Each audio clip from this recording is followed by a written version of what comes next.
Everyone, welcome to our YouTube channel CCA academy. तो आज हम डिस्कस करेंगे महाजनपद के बारे में। इससे पहले हमने डिस्कस किया था वेदों के बारे में। उसके बाद आता है हमारे पास महाजनपद। तो महाजनपदों की अगर सबसे छोटी इकाई पूछी जाए तो सबसे छोटी इकाई हमारे पास आती है कबीला। कबीला, कबीले के बाद आता है हमारे पास ग्राम। ग्राम को मिलाकर क्या बनता है? जन बनता है।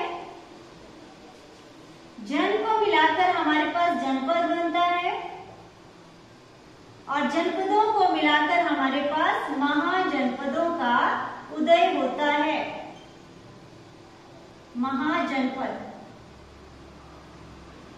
तो सबसे छोटी इकाई हुई हमारे पास कबीला, उसके बाद ग्राम, जन, जनपद और महाजनपद।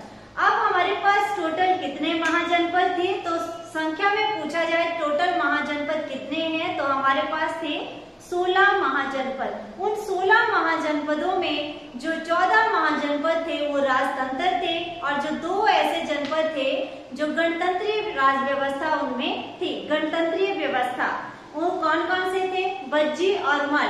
बज्जी और मल 2 ऐसे महाजनपद हुए हैं जहां पर गणतंत्रीय व्यवस्था थी और 14 महाजनपद ऐसे हुए हैं जहां पर राजतंत्र व्यवस्था थी। तो हम एक एक बारे में पढ़ेंगे उनके बारे में और उनकी राजधानी, उनकी क्या क्या उनकी राजधानियां थी। सबसे पहले हम महाजनपद का नाम लिखेंगे, महाजनपद, और साथ साथ में हम उनकी राजधानियों के बारे में डिस्कस करेंगे। इनकी राजधानी। फर्स्ट जनपद आता है हमारे पास अंग। फर्स्ट आता है अंग। तो अंग की राजधानी पूछी जाती है। अंग की राजधानी थी चंपा। अंग की क्या राजधानी थी? चंपा। अंग कहाँ पड़ता है?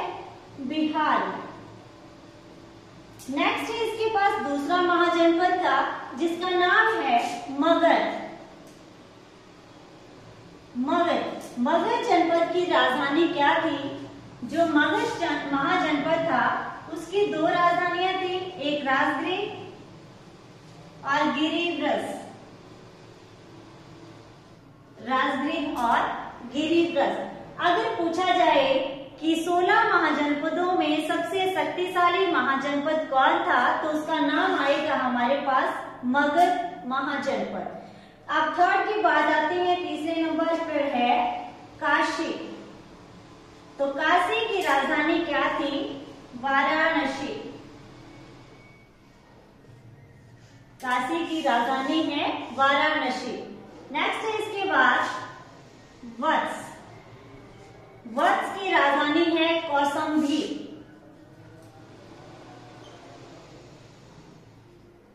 कौशाम्बी। इसके बाद रहेगा हमारे पास वज्जी। वज्जी की राजधानी चेती। तो वज्जी कैसा महाजनपद है? तो वज्जी जो है वो वहां पर गणतंत्रीय व्यवस्था थी। वो मैंने पहले ही बता दिया कि वज्जी में कौन सी व्यवस्था थी? गणतंत्रीय व्यवस्था थी। नेक्स्ट देखेंगे इसके बाद आएगा कौशल। कौशल महाजनपद।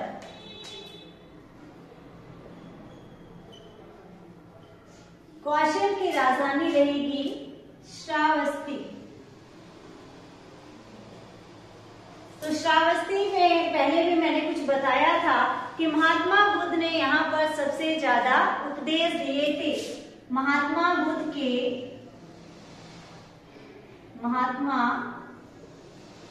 बुद्ध ने सबसे ज्यादा उपदेश दिए।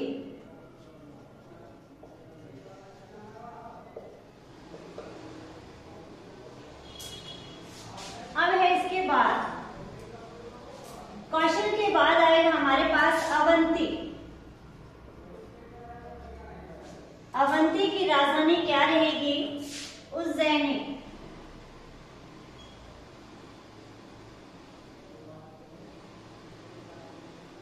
उज्जैनी। अवंती की राजधानी है उज्जैनी।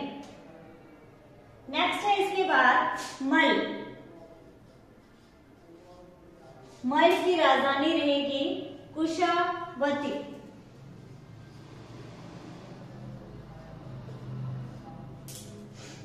कुशावती। नेक्स्ट महाजनपद आता है, मल के बाद रहेगा पांचाल। पांचाल महाजनपद, जिसकी राजधानी, दो राजधानियां थी, उत्तरी पांचाल और साथ में दक्षिणी पांचाल।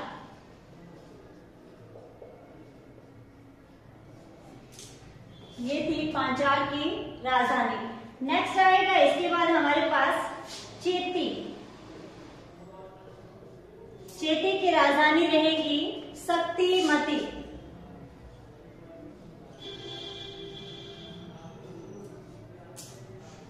चेती की राजधानी है शक्तिमती। इसके बाद आएगा कुरु।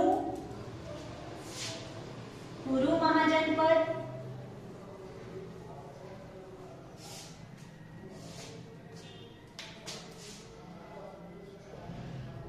कुरु महाजनपद की राजधानी क्या रहेगी?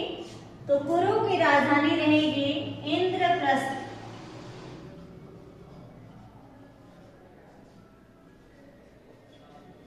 कुरु की राजधानी है इंद्रप्रस्थ।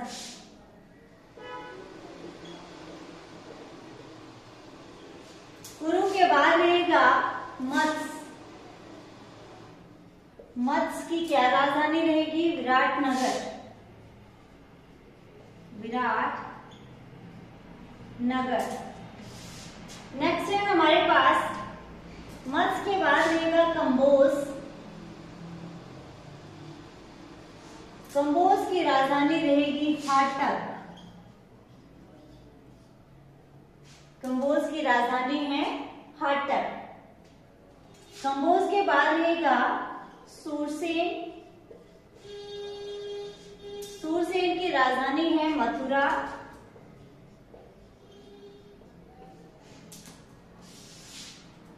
इसके बाद रहेगा हमारे पास अस्मक।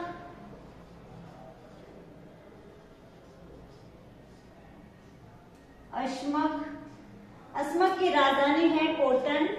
कोटन या पाटन, इसे ही कहा जाता है कोटन या पाटन। अस्मक की रहेगी कोटन या पाटन। नेक्स्ट है इसके बाद लास्ट रहेगा गंधार। गंधार जो हमारे पास, ये हमारे पास जनपद है, महाजनपद है गंधार महाजनपद। इसकी राजधानी है तक्षशिला। तक्षशिला कहाँ पड़ता है? पाकिस्तान। तो ये थे हमारे पास महाजनपद, 16 महाजनपद, जिसमें अगर सबसे ज्यादा शक्तिशाली कौन महाजनपद था, जिसमें आगे शासन सबसे ज्यादा शासन चला था, तो उसका नाम है मगध जनपद, महाजनपद, मगध महाजनपद। ओके, तो आज के लिए हम सिर्फ इतना ही डिस्कस करेंगे। तो वीडियो देखने के लिए धन्यवाद।